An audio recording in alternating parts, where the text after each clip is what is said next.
नमस्कार दोस्तों, आपका स्वागत है आपके अपने YouTube चैनल अमृत मंथन कहानियाँ पर। आज हम जो कहानी प्रस्तुत करने जा रहे हैं वह एक चिड़िया की महाशिवरात्रि की कहानी है। इस कहानी का जिक्र शिव महापुराण में भी मिलता है, इसलिए यह कहानी बहुत ही पावन और पवित्र है। जो मनुष्य इस कहानी को बड़े ध्यान से और भक्ति भाव से सुनता है उसके जीवन के सभी पाप नष्ट हो जाते हैं, सभी दुखों का नाश हो जाता है, उस पर महादेव की असीम कृपा होती है। फागुन के महीने में शिवरात्रि आती है और आज हम महाशिवरात्रि की पावन और पवित्र कहानी प्रस्तुत करने जा रहे हैं। बहुत पहले की बात है, एक राज्य में एक गांव था। यह एक छोटा सा गांव था जिसके चारों तरफ हरियाली थी। उस गांव में एक सेठ और एक सेठानी रहते थे। सेठ जी का गांव के पास के ही शहर में बड़ा व्यापार था। सेठ जी के घर में अन्न धन के भंडार सदैव भरे रहते थे। उनके जीवन में किसी भी प्रकार की कोई कमी नहीं थी। वह सेठ सेठानी काफी पैसे वाले थे, लेकिन वह किसी भी प्रकार का पूजा पाठ नहीं करते थे। वह हर तरह से भगवान की भक्ति से दूर थे। सेठ लोभी प्रवृत्ति का था। उसको बस पैसा और सिर्फ पैसा जोड़ने की लगी रहती थी। जो सेठानी थी वह थोड़ी ठीक तो थी, लेकिन वह भी पूजा पाठ नहीं करती थी। उनके घर के पास ही एक पेड़ पर एक चिड़िया रहती थी, जहां उसका घोंसला था और उसमें उसके छोटे छोटे बच्चे थे। वह रोज गांव के घरों में जाती और दाना चुगकर अपने बच्चों के लिए लेकर आती। जब वह गांव के घरों में दाना चुगने जाती तो वह उस सेठ सेठानी के घर को देखती और सोचती, गांव में यह सबसे बड़ा घर है, लेकिन उसे कभी भी उस घर में एक भी दाना नहीं मिलता। वह रोज उस घर की तरफ आती और यही सोचती कि आखिर इस घर में क्या है जो उसे इस घर में कभी भी एक भी दाना नहीं मिलता। एक दिन वह सेठ सेठानी के घर के छज्जे पर जाकर बैठ गई तो सेठ सेठानी आपस में बातें कर रहे थे। सेठ जी कह रहे थे कि हम क्या करें, हमारे कोई संतान नहीं है। हमारे मर जाने के बाद इस अपार धन संपदा को कौन संभालेगा। हम इतना रुपया पैसा जोड़ रहे हैं, लेकिन इसे भोगने वाला कोई भी नहीं है। यह सुनकर सेठानी रोने लगी, क्योंकि संतान की चाहत तो हर व्यक्ति को होती है। जब वह सेठानी रोने लगी तो चिड़िया उनको देख रही थी। अब वह रोजाना उस घर में जाती, उसके छज्जे पर बैठती और सेठ सेठानी की बातों को सुनती। उसे धीरे धीरे सेठानी से लगाव होने लगा, क्योंकि वह अपने बच्चों के लिए बहुत तड़पती थी। वह सोचती थी कि मेरे भी संतान हो जाए तो मैं भी पूर्ण स्त्री हो जाऊं। गांव के लोगों की स्त्रियां उन्हें ताने मारती थी, कोई उसे बांझ कहती थी, कोई कुछ कहती थी। सेठ सेठानी में एक ही कमी थी, वे दान पुण्य या पूजा पाठ नहीं करते थे। वे व्यवहार कुशल तो थे, किसी से गलत नहीं बोलते थे, लेकिन भगवत भक्ति में उनका बिल्कुल मन नहीं था। अब चिड़िया को रोज रोज उधर बैठकर सेठानी से हमदर्दी होने लगी। चिड़िया के अपने छोटे छोटे बच्चे हैं। एक औरत का दुख, एक माँ का दुख तो एक माँ ही समझ सकती है। बिना बच्चों के जीवन निरर्थक है। यह समाज बिना बच्चों वाली माँ को तो जीने नहीं देता है। अब वह चिड़िया सेठ सेठानी से बोल तो सकती नहीं थी। अब उसने सोचा कि उसे कोई ऐसी चीज करनी चाहिए जिससे कि सेठानी को औलाद हो जाए, उसको संतान की प्राप्ति हो जाए। तभी फागुन का महीना शुरू हुआ। फागुन का महीना लगा और कृष्ण पक्ष की चतुर्दशी को शिवरात्रि का महापर्व आने वाला था। तब चिड़िया ने निश्चय किया कि वह इस सेठ सेठानी के लिए संतान प्राप्ति की कोशिश जरूर करेगी। उस चिड़िया ने अपने बच्चों को भरपेट खाना खिलाया और उनसे बोली कि बच्चों, अब तुम इतने बड़े हो गए हो कि अपना ख्याल रख सकते हो। मैं कुछ दिनों के लिए कहीं जा रही हूँ, इसलिए अपना ठीक से ध्यान रखना। अब चिड़िया ने वहाँ से उड़ान भरी। वह छोटी सी चिड़िया उड़ती उड़ती कई दिनों की यात्रा के बाद कैलाश पर्वत पर पहुँच गई। भूखी प्यासी चिड़िया कैलाश पर्वत पर वहाँ पहुँच गई जहाँ महादेव और माता पार्वती बैठे हुए थे। वहाँ पहुँचने के बाद वह उनके चरणों में गिरकर बेहोश हो गई। माता पार्वती ने बेहोश चिड़िया को उठाया। माँ पार्वती की कृपा से जब उसे होश आया तो माँ पार्वती ने उससे पूछा कि चिड़िया, तुम्हें क्या परेशानी है? तुम बेहोश कैसे हो गई? तब चिड़िया ने कहा कि मैं एक छोटे से गांव में रहती हूँ। उस गांव के घरों से मुझे इतना दाना पानी मिल जाता है जिससे मेरा और मेरे बच्चों का गुजारा होता है। लेकिन उस गांव में एक सेठ का परिवार है, उनकी कोई संतान नहीं है। मैं रोज उन सेठ सेठानी की बातें सुनती हूँ। सेठानी संतान के लिए बड़ी तड़पती है, इसी कारण वह बहुत दुखी रहती है। इसके साथ ही मैंने यह भी महसूस किया है कि उनमें भी एक कमी है। वह लोग लोभी प्रवृत्ति के कारण कुछ लेन देन दान पुण्य नहीं करते, लेकिन सेठानी का हृदय कोमल है। मैं चाहती हूँ कि उन्हें संतान प्राप्ति हो, इसलिए मैं उनकी तरफ से यह यात्रा करती हुई कैलाश पर्वत पर पहुंची हूँ। अब माता पार्वती उस छोटी सी चिड़िया के हौसले को देखकर दंग रह गई। ये एक छोटी सी चिड़िया ने इंसानियत के नाते कितना बड़ा कदम उठाया है। तब माता पार्वती शिव महाराज से कहने लगी, महाराज, कृपया आप यह बताएं कि उस सेठ सेठानी के भाग्य में औलाद है या नहीं है। तब महादेव जी बोले कि पार्वती, सेठ के भाग्य में औलाद का सुख नहीं है। एक तो उसको संतान का योग नहीं है, दूसरा वह लोग भगवत भक्ति से दूर रहते हैं।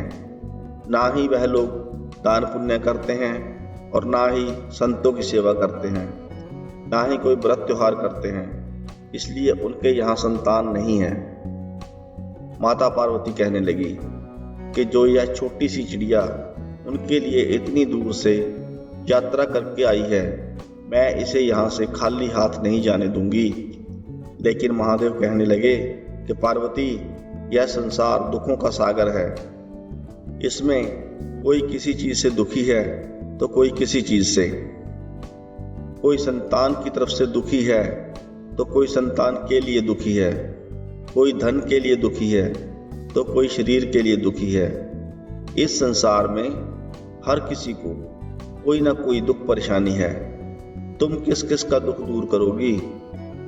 जब चिड़िया ने यह बातें सुनी तो वह माता पार्वती के चरणों में अपना सिर पटकने लगी, क्योंकि वह चिड़िया जानती थी कि अगर पिता से कोई चीज लेनी हो तो माता को खुश करना चाहिए। माता पिता से कहकर वह चीज दिलवा ही देती है, क्योंकि वह माँ थी, इसलिए वह भी जानती थी। इसलिए उसने माता पार्वती के चरणों में बार बार प्रार्थना करनी शुरू कर दी। माता पार्वती ने चिड़िया को उठाया और चिड़िया से पूछा, तू क्या चाहती है? चिड़िया कहने लगी कि मैं अपने मन में दृढ़ निश्चय करके आई हूँ कि मैं उनके भाग्य की रेखाओं को बदल दूंगी। इसलिए मैं आपसे यह वरदान मांगती हूँ कि उनको संतान प्राप्ति हो, उन सेठ सेठानी को संतान का सुख मिले। तब महादेव और माता पार्वती कहने लगे कि नन्ही चिड़िया, भगवत भक्ति में इतनी शक्ति है जो कि भाग्य की रेखाओं को बदल सकती है।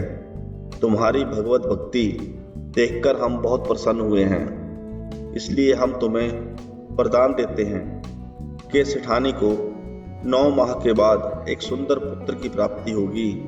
उसके नसीब में पुत्र नहीं है, लेकिन तुम्हारी भगवत भक्ति के कारण उनको यह वरदान मिल रहा है। लेकिन पुत्र प्राप्त होने के बाद उसे भगवत भक्ति का ज्ञान कराना होगा। उन्हें पूजा पाठ आदि कर्म करने होंगे, नहीं तो उनके पुत्र के जीवन में नई नई अड़चने आती रहेंगी। महादेव की बातें सुनकर चिड़िया बहुत खुश हुई। उसने उन दोनों का आशीर्वाद लिया और वह कैलाश से वापस चल पड़ी। वहां से आकर चिड़िया उन सेठ सेठानी के घर के छज्जे पर बैठी तो सेठ सेठानी आपस में बातें कर रहे थे।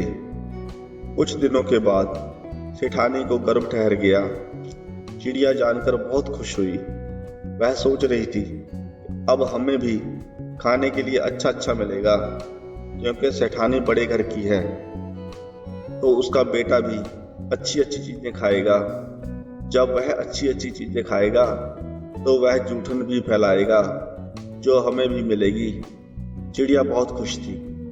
अब समय आने पर सेठानी ने एक सुंदर पुत्र को जन्म दिया। चारों तरफ बहुत खुशियां मनाई गई।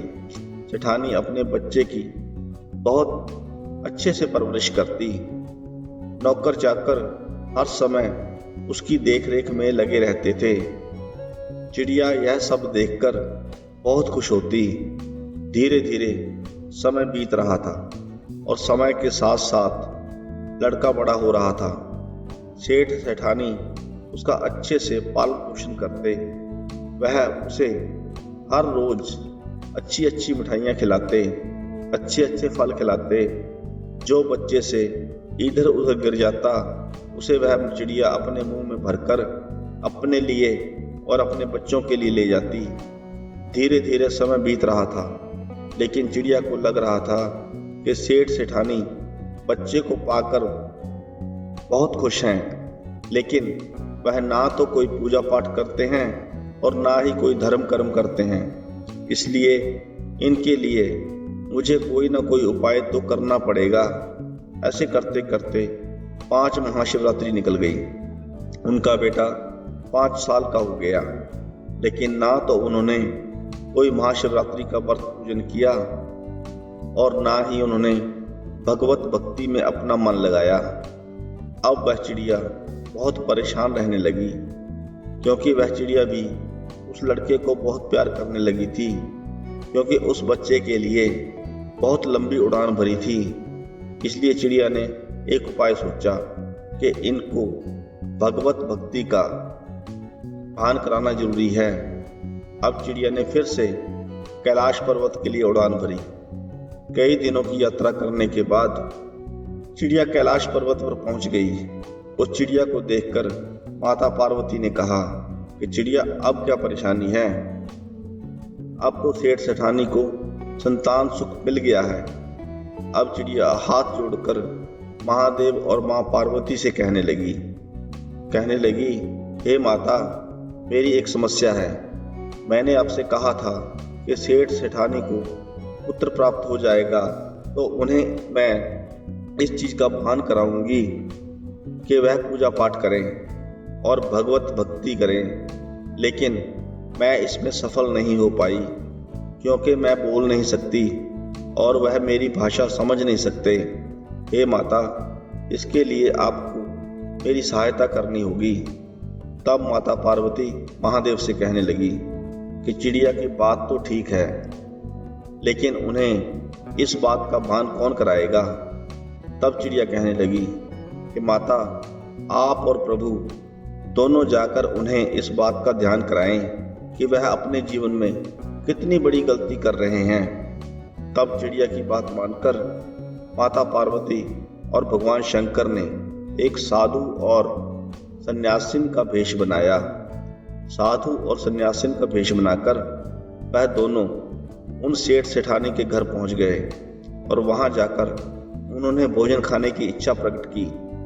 सेठ ने 1-2 बार मुंह चिढ़ाया, लेकिन सेठानी का पता नहीं कैसे हृदय परिवर्तन हो गया।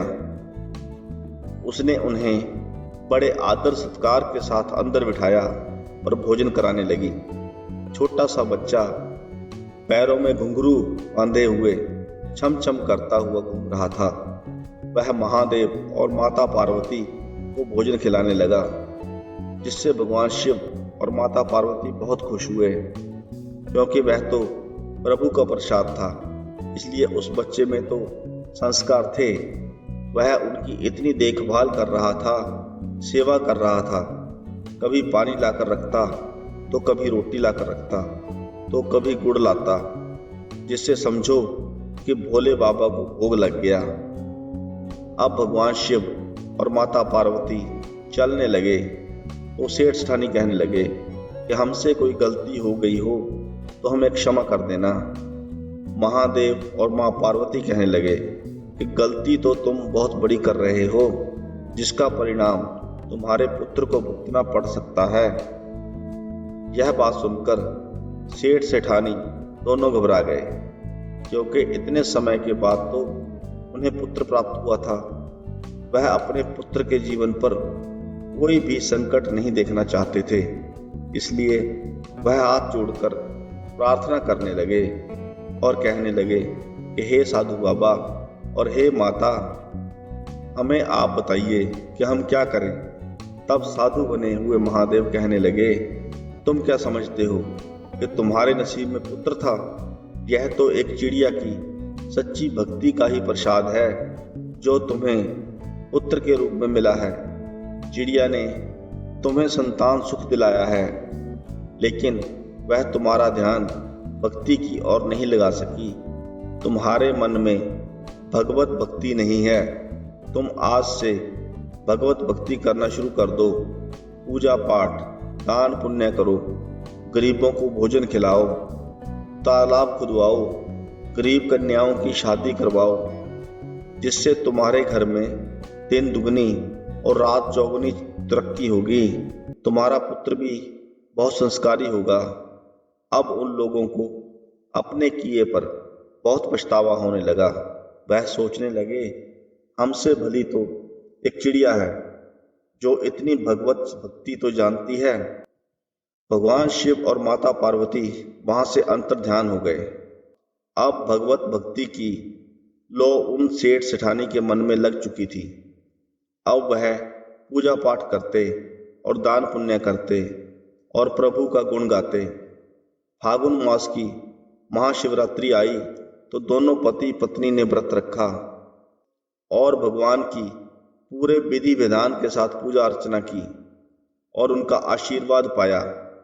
एक चिड़िया की भगवत भक्ति का प्रसाद सेठ सेठानी को मिला और वह चिड़िया भी महादेव और माता पार्वती के दर्शन करके धन्य हो गई।